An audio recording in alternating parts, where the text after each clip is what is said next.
UFCEE show. Back to recap UFC 272. Woo! Where I went 7-2 on my fucking picks. That's right. And I'm just going to say it right here. If you're not a fan of Colby Covington, you probably need to stop watching my channel, because this dude killed it. Just absolutely killed it.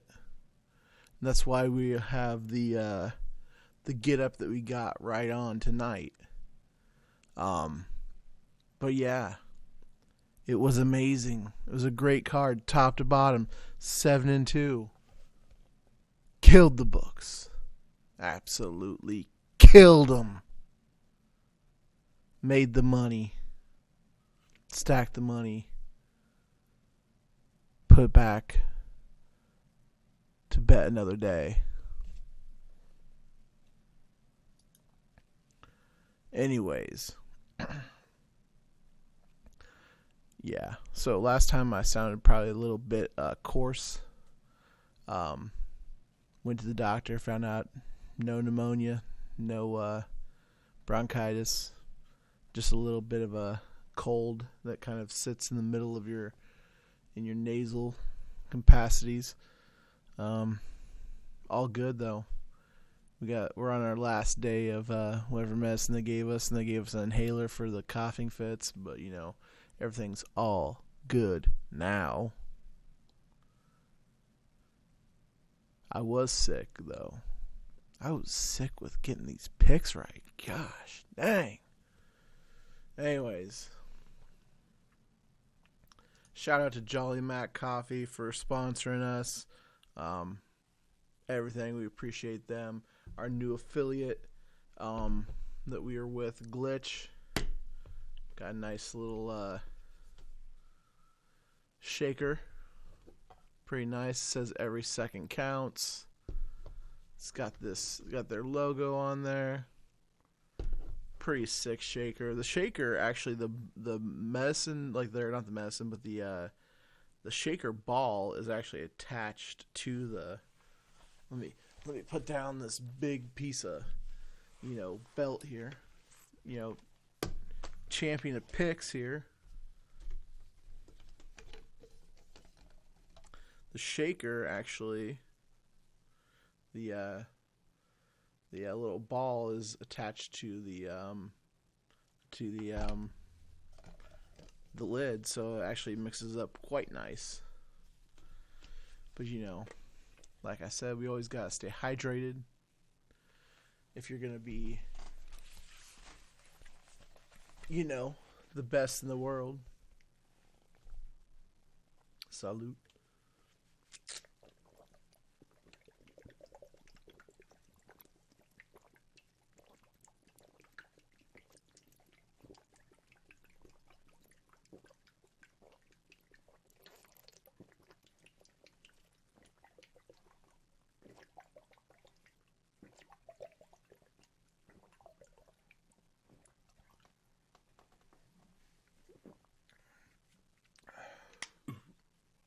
Oh yeah.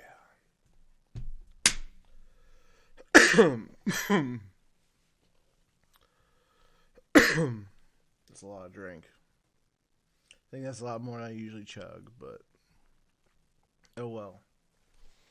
Let's put this down. Take the shades off. Let's get into the review of UFC 272, which was great from top to bottom.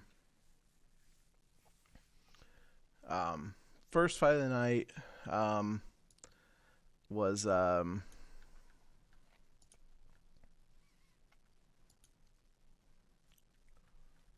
Dustin Jacoby versus Michael Uljic. I didn't have a bet in on this one. I don't even think I think I missed this fight. I always tend to miss the very first fight of the night for whatever reason. Dustin Jacoby came out, got a nice decision, a unanimous decision over Uljic. And then the next one was Devontae Smith versus Ludwig Klein. And that was a split decision.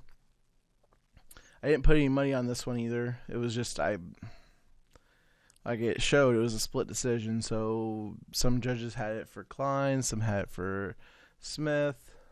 You know, it was what it was.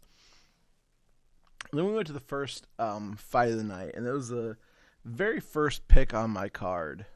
And we had Tim Elliott versus Taguir Ulum Bekov. A lot of people are mad about this fight, saying that Elliott didn't win this fight. You know, it's hard to say. He won it by unanimous decision. He had takedowns. The only time I think he really slowed down was in round 3.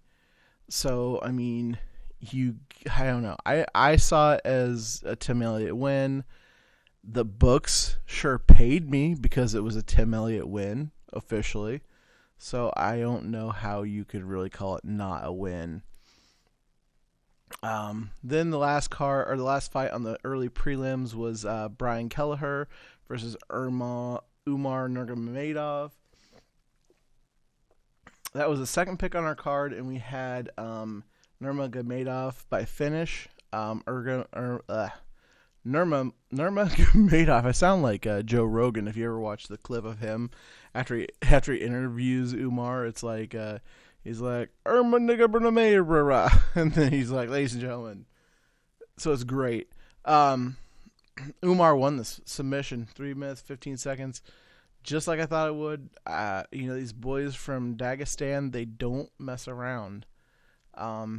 He's probably the next bantamweight fight. Even though this fight took place at featherweight, Umar is a natural bantamweight, so he's not natural, that's his weight he fights at. So he'll be down there. I think he's gonna be the eventual champion. He's probably gonna move through the ranks faster than Sean O'Malley.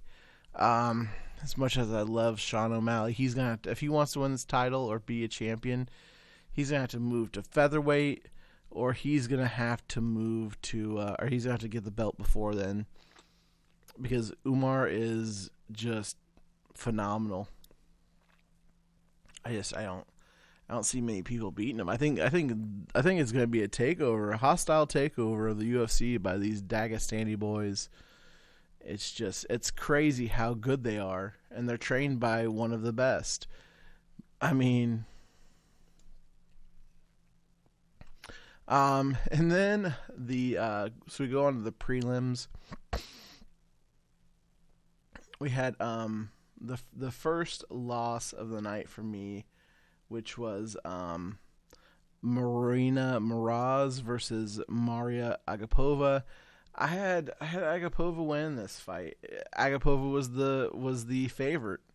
It had it minus 210 for me.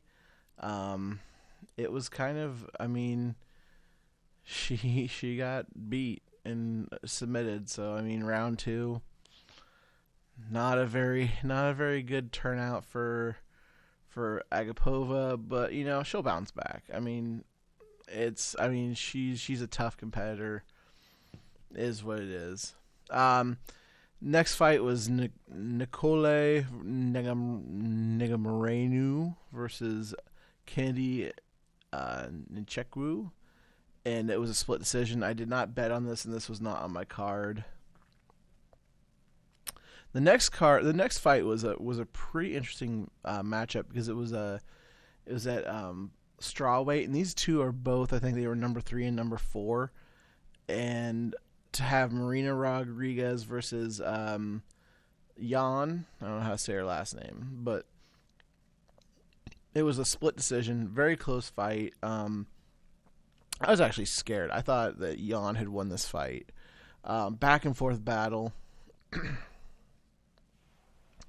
Rodriguez ended up getting the split, so we were good there. At that point, we were 3-1 on the night, and we were going into the last fight of prelims, going into 3-1. We had Jalen Turner. He was minus 140 for us. versus Jamie Malarkey. Jalen Turner got the knockout here. He got the knockout TKO over Malarkey. It was great. We were 4-1 going into the main card. Feeling good. What happened there?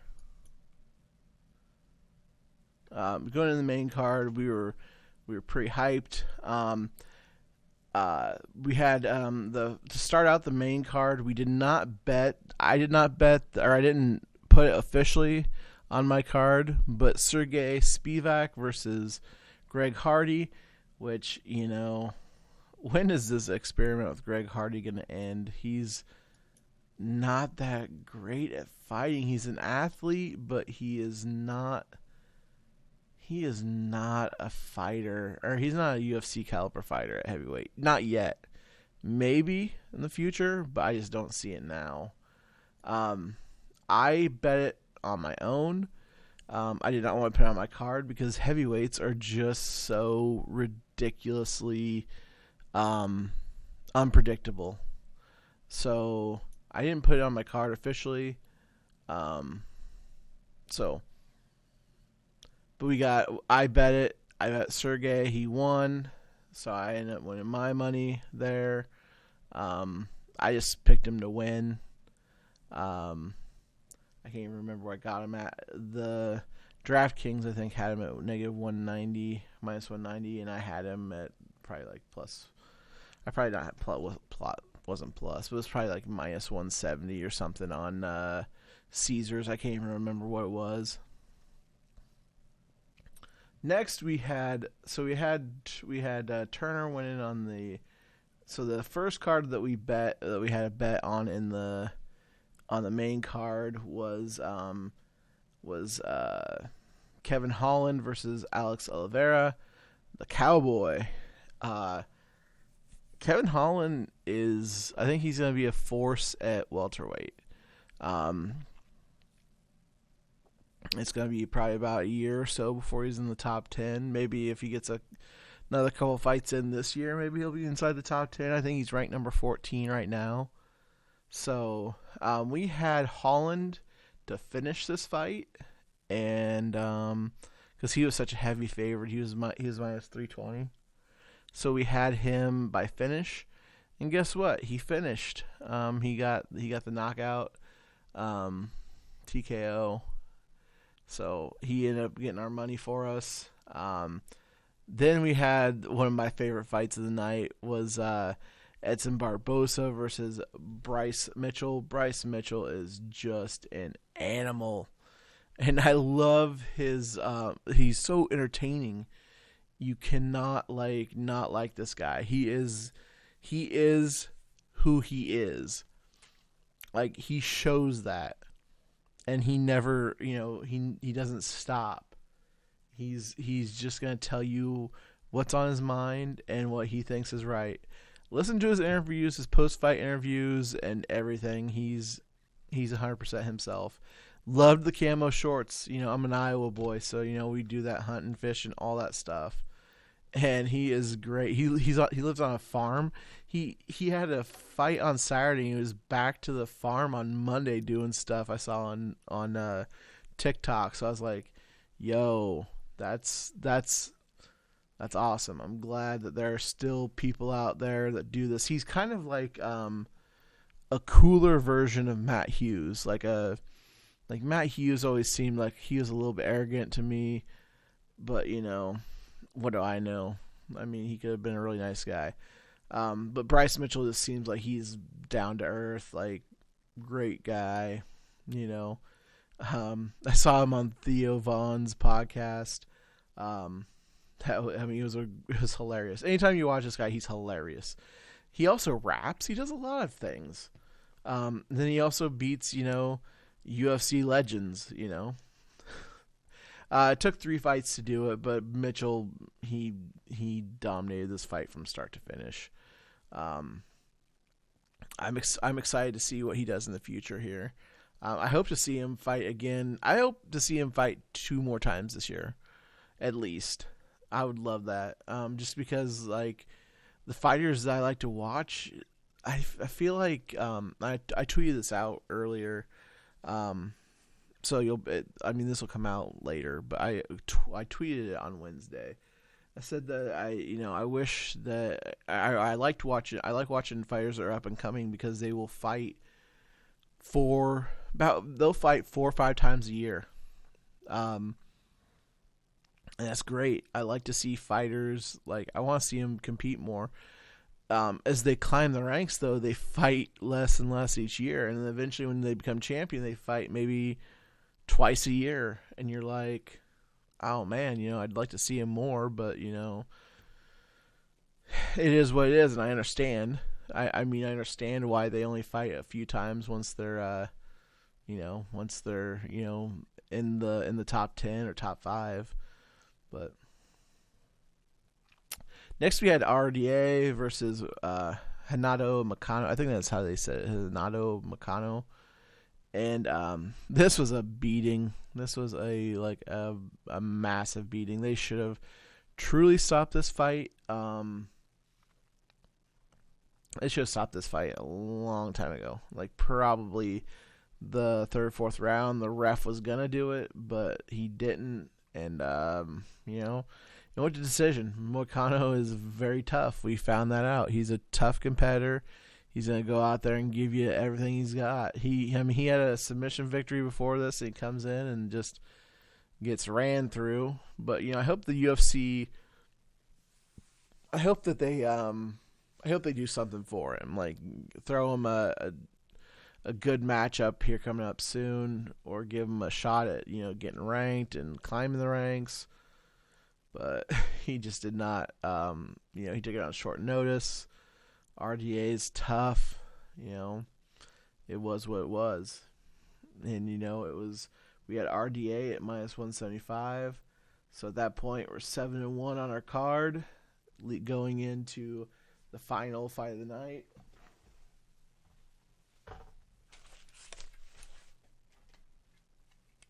Where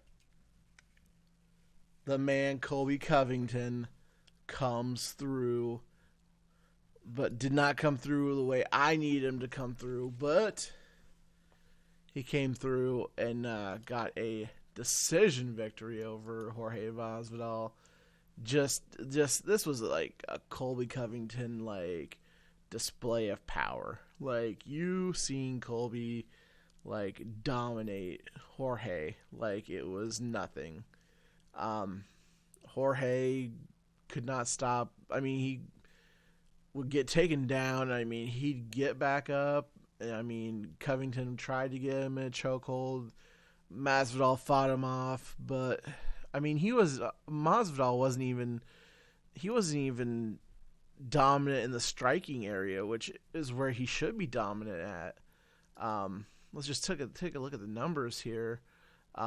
218 total strikes by Colby Covington to Jorge's 90. 94 significant strikes for Colby to Jorge's 67. Just, it was a show by Colby. Colby had 84 strikes to the head. Jorge had 38. Significant strikes by position. I don't really care about that. Strikes per round. Yeah, I don't care about that either. Anyways, it was a total dominant showing by Colby. George literally had he had Colby rocked and didn't do anything. I don't know if Jorge just didn't know what to do, or if he was just didn't have the instinct to go in for the kill, or if he was maybe thinking that Colby was gonna take him down in the middle of the cage, or in the middle of the cage, or if he was gonna counter him, or if what was gonna happen. But he hits him.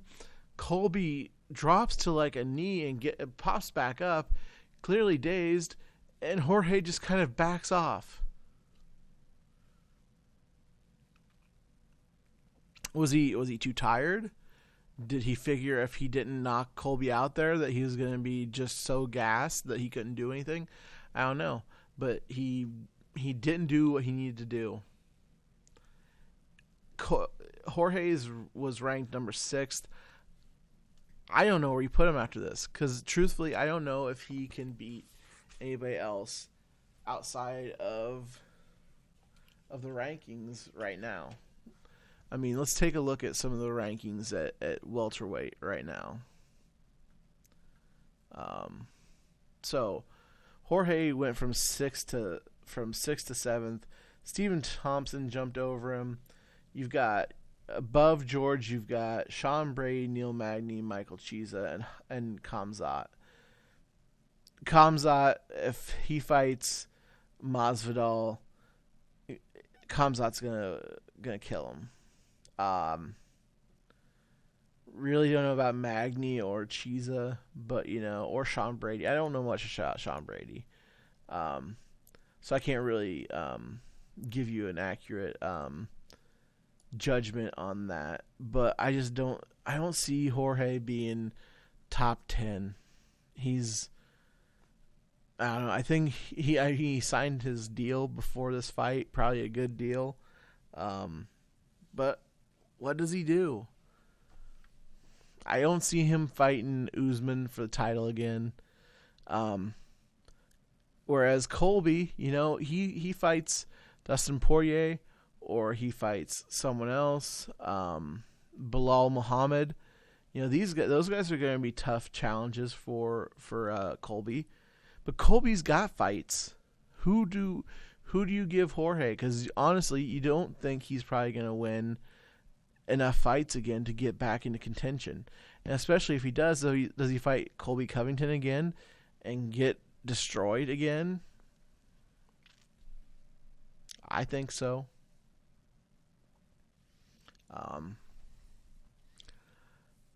So yeah, that was UFC 272. It was a great card. Let's go ahead and jump into the picks for the UFC Fight Night coming up, because we're at 22 minutes already. We don't want to go too long. We went like 50 minutes last time, so we don't want to do that. So UFC Fight Night Vegas, UFC Vegas 50. It starts out the night with Nchukwi, another name was similar to someone else in this UFC 272 card, versus Mirza Kanov. This one, Nchukwi has better striking, he has the reach advantage, and he's going to be clearly the better striker. Mirza Kanov, he can wrestle, but I think he'll probably be most likely kept at bay. He also has a sketchy gas tank, so we're probably going to go with, I'm saying Nchukwi. He's the underdog. We're going Nchukwi at plus 155. Next we have Connetty versus Chris Montino, and we've seen Chris Montino fight. He fought Sugar Sean, and then he took a lifetime of beatings in one fight. What I'm saying about this fight is Montino's tough. He can take a beating, but he has cardio.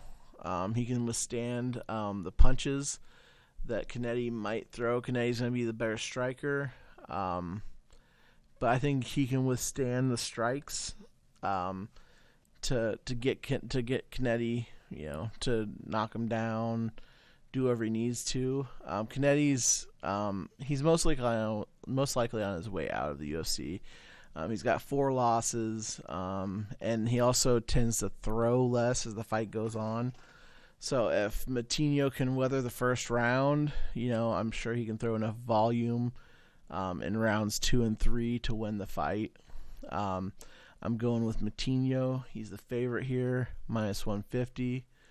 Next we have Lungenbula versus Brundage. Dolce is the better striker in this fight. He has great takedown defense, 75% defense on takedowns. Brundage is a D2 wrestler. If he wants to win this fight, he's got to get to the ground. But with such good, defense, I think if Brundage can't get to the ground, he's gonna waste too much energy and he's gonna end up getting beat. So that's why we're gonna go with Lungenbula first at minus 125. He's the slight favorite. It's kind of a back and forth as far as odds go. Next we have Miranda Maverick versus Sabina Mazo. Maverick's taking this fight on short notice. I can't remember. Something happened to Mazo's first opponent. But Maverick, she's got the clear advantage in grappling. Mazo is kind of one-dimensional. She's good with her kickboxing. She has good kicks, but she's not so good at the ground. She's only been finished once in her career, and that was her last fight, and I think that was against Jj Aldridge. I'm pretty sure it was Jj Aldridge. I'm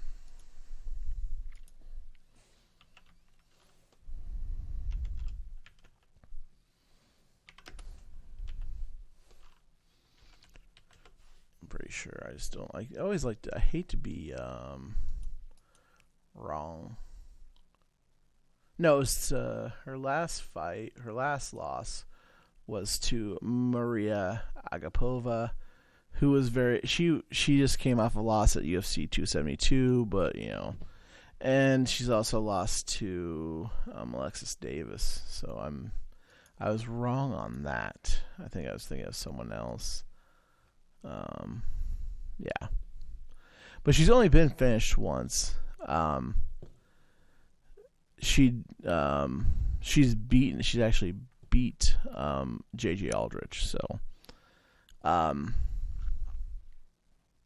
but she has only been finished once. According to Wikipedia, she was finished against Maria Agapova. She got her in a rear naked, but the other two have been by decision. So there's that. I mean, yep, decision, and then a rear naked by Maria Agapova.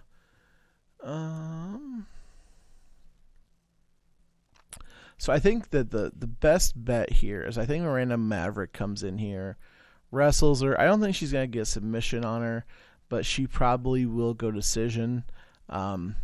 Maverick is she's like a minus 300 for this fight. So, I mean, if you're looking for value here, we're going to probably go with Miranda Maverick by decision. Next, we have Camilla Kirk versus Damon Jackson. Apparently, I don't remember what I wrote down here because I don't have anything written down. I do have Kirk by I think it's a toss-up match. Maybe that's why I didn't have much here. They're both good at submission grappling. So it's going to be it's just whoever is going to be better on the ground. I think this was probably going to go to decision. We'll probably so we have Camilla Kirk at minus 110. It might go up later. Who knows? Next we have Gillian Robertson versus Jj Aldridge. Now this is good. This is a interesting fight because I've talked to several people, and a lot of them like Gillian Robertson. Robertson she has a very good ground game. Can definitely get to the fight there, and that's what she typically plans to do. Jj Aldridge, she's very good at striking, but and she might get taken down, but she doesn't stay there long. She usually is able to pop up, and she's also a brown belt in jiu-jitsu, so I mean, I think Gillian might get this to the ground, but even if she does, I think Aldridge can get up, and if Aldridge can keep getting up, maybe it deters Gillian from trying to take her down.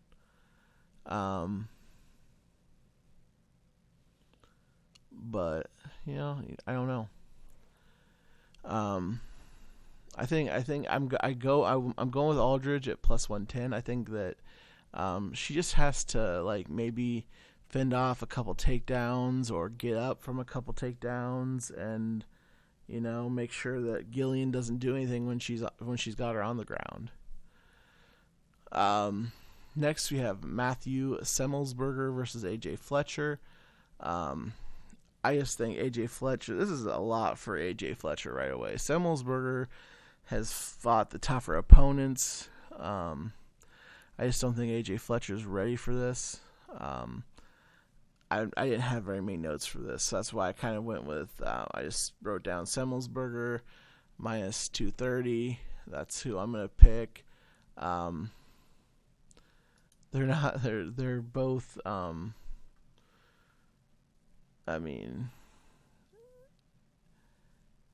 they're both finishers from what I see. I think that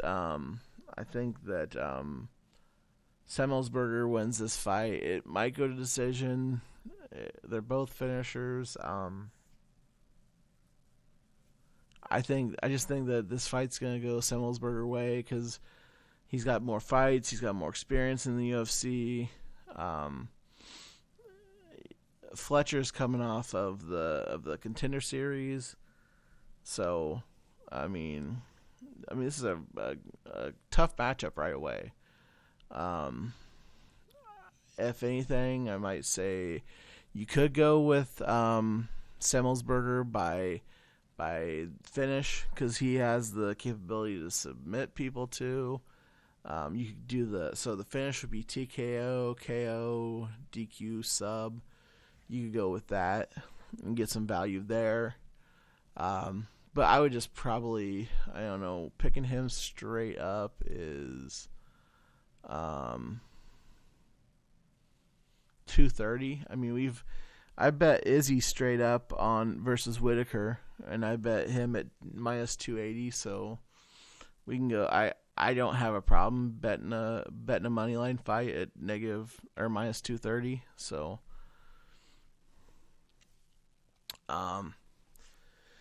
this next fight's gonna be pretty fun. Alex Pereira versus Bruno Silva. These guys are both heavy hitters. But I just think Pereira on this fight has a better defense. So we're going to go with Pereira at -175. Nothing flashy. Nothing, to really write home about. It's going to be a battle. They're going to be throwing punches. Just similar to how Carl Roberson and Khalil Roundtree are, which is going to be this fight after Drew Dober and Terrence McKinney, which Drew Dober and Terrence McKinney, this is going to be a good fight. Dober's got a solid chin, hardly ever gets finished. He's got submitted a handful of times, in his career by some tough people. Islam Makhachev is one of them. McKinney, I like McKinney. This is a tough fight for him.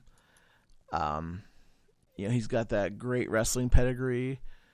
He's shown that he can knock people out. I think he's a well-rounded fighter. And that's why I'm picking him. I'm picking McKinney. I think McKinney comes in here, and I think he takes care of business. I think that he has that drive in him to be a champion and to be inside the top 10 and fighting for contendership soon. And how does he do it? He does it by beating Drew Dober.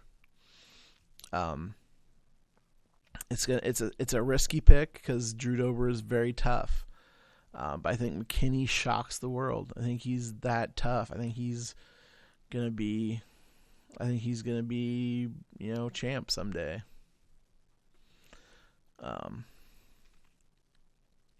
So we're going McKinney plus 145. Carl Robertson versus Khalil Roundtree. Like I just said, it's going to be two guys just standing, swanging, and banging. And both can knock each other out. They both have that KO power. I'm just going to go with Robertson by just money line here, minus 125. I think it's a solid pick, but it's a toss-up. I'm going to put it down as Robertson, but it's, that fight could go either way. Sadiq Youssef versus Alex Caceres. I just think, Youssef is too tough in the stand-up. It's going to be a long night for Caceres. Youssef is a heavy favorite here at minus 240. I don't think I'm going to, Caceres can play tough here, but I think, this has potential to go the distance. I'll probably go Youssef minus 240 money line here. And then we got the co-main event, which is Song Yadong versus Marlon Moraes. Song Yadong has the height and reach advantage in this fight. He's a very talented striker, and he's a well-rounded fighter.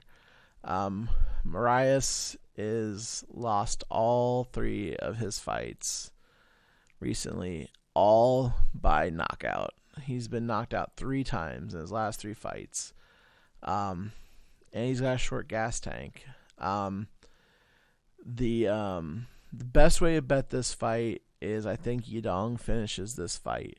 Now, it's not a plus finish because it's I think everybody does expect Yadong to finish this fight. So I do Yadong by finish is minus 110. I don't think there's anything really another bet that you could take that would be I don't think there's another way to bet this fight because it's pretty much one-sided with Yadong the clear favorite. Last fight we go to is Magomed Ankalaev versus Thiago Santos. This fight's also very very heavy favorite for Ankalaev. He's a Dagestani boy, so he's gonna beat, or he's got Thiago Santos, which is a tough opponent, but Ankalaev is I'm saying he's probably gonna be a champion at light heavyweight soon. He's Dagestani. He's got all that stuff. He's got wrestling. He's got better striking than Khabib, but a lot of people are thinking that Ankalaev's gonna beat Santos by knockout. So you got that. But I think Ankalaev he's better in everything than Santos. I think that he wins this fight by finish. I don't think it goes to decision. 5 rounds. I think he finishes it inside those 5 rounds. Ankalaev by finish is plus 110. That's where I'm going with that one. But some really good fights, especially after a pay-per-view. So yeah, those are my picks. As always, you can follow me on Twitter. Boom. _beast, HMS. You can find me on TikTok. I haven't posted any lately because just been busy. My TikTok is at ODB Gaming. And as always, we've got the Glitch is our affiliate. Jolly Mac Coffee, an affiliate. And then we're looking to get more affiliates here, hopefully soon. If you want to be an affiliate, let me know. We can see what we can do. We are always looking for sponsors, everything. If you want to order some stuff off of Glitch, they've got some great drinks. All right. Until next week, we'll do the recap of this UFC Vegas 50, and then we'll look into, I think next week is the London card, I believe. Let me see.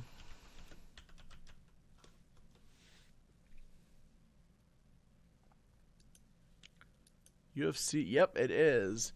So yeah, after this week we'll have the international, or it'll be I don't know if it's International Fight Week, but it's taking place in the O2 Arena. So we got Alexander Volkov versus Tom Aspinall. Arnold Allen, who I like watching. I've got a signature of his on a card. Arnold Allen, he's fighting Dan Hooker. Patty the Baddies fighting Rodrigo Vargas. Gunnar Nelson and Claudio Silva. Shamil Agapova. I didn't say that right. Sergey Pavlovich. We got a couple heavyweights in there. Nice. We got heavyweights going in. We like watching heavyweights. We don't like betting on heavyweights. All right. Till next time. See ya.